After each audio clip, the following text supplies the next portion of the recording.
बातमीत सत्यता हीच आमची ओळख। लोकनेते विकासरत्न सरकार साहेब रावल यांच्या वाढदिवसानिमित्त जयपथ लोकार्पण सोहळा ज्येष्ठ मंत्र्यांच्या हस्ते संपन्न झाला।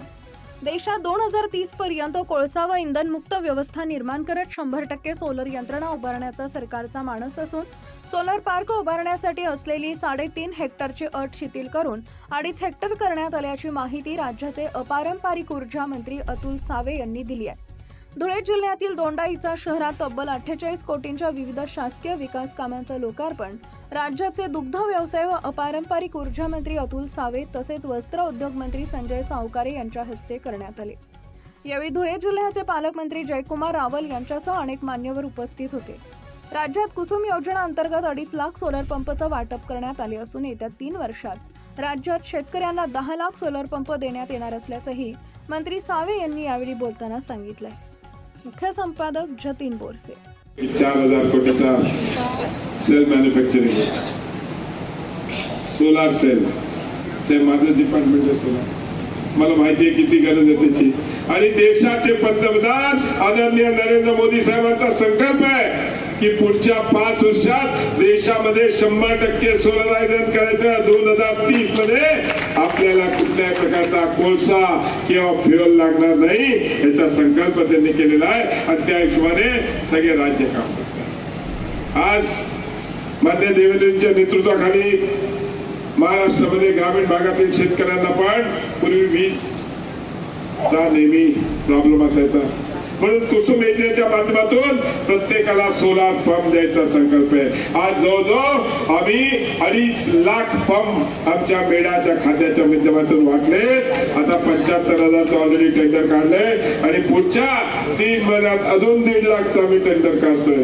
सांगण्याचा उद्देश असा आहे की आम्हाला पूर्ण 10 लाख पंप पुढच्या 3 वर्षात संपूर्ण महाराष्ट्रामध्ये कुठल्याही शेतकऱ्याला विजेचा प्रॉब्लेम येणार नाही। त्याचा पंप जो आहे 7.5 HP चा तो आज सोलारवर चालेल। जय भाऊ। कोटी रुपयाचे विविध विकास कामांचे लोकार्पण आज राज्याचे मंत्री श्री अतुलजी सावे साहेब, श्री सावकारे साहेब या दोघांच्या हस्ते झालेले आहेत। त्यांच्या मनामध्ये सातत्याने धुळे नंदुरबार जिल्ह्यासाठी हे मागे राहिलेल्या जिल्ह्यांना विकास करण्यासाठी आमच्या विभागातून काय काय देता येईल, काय योजना देता येईल अशा प्रकारचा विचार त्यांच्या मनामध्ये आहे।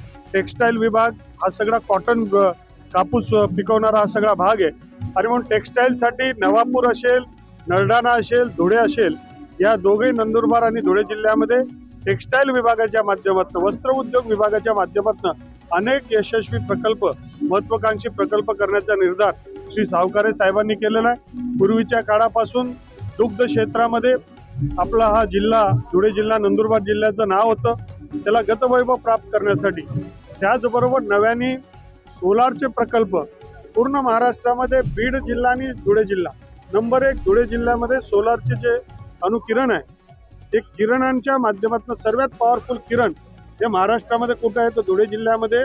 आणि म्हणून अतुलजी सावे साहेबांची इच्छा आहे की दुग्ध क्षेत्रामध्ये आणि सोलार क्षेत्रामध्ये धुळे जिल्ह्याला फार मोठा बळ द्यावं।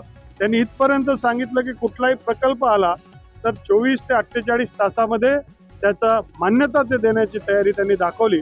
आणि म्हणून महाराष्ट्र हे डबल इंजिनचं सरकार आहे आणि त्या माध्यमातून देवेंद्र फडणवीस साहेबांच्या नेतृत्वाखाली दोघंही उपमुख्यमंत्री शिंदे साहेब, अजितदादा यांच्या नेतृत्वाखाली विकास होतोय। दोघं मंत्री खास धुळे जिल्ह्याच्या विकासासाठी आलेत आणि ते दोघं आल्यामुळे 2 हत्तींचं बळ आम्हाला त्या दोघांच्या माध्यमातून मिळालंय। पुढच्या काळामध्ये धुळ्यामध्ये मोठा विकास होईल आणि त्या दोघांमध्ये या दोघंही मंत्री अतुलजी सावे आणि सावकारे साहेब यांचं मोठं योगदान होईल। त्यांचंही मी मनापासून आभार व्यक्त करतो। आपल्या परिसरातील महत्त्वाच्या बातम्या पाहण्यासाठी आजच आमच्या JBTV न्यूज चॅनलला YouTube वर सबस्क्राईब करा आणि बेल आयकॉन प्रेस करा।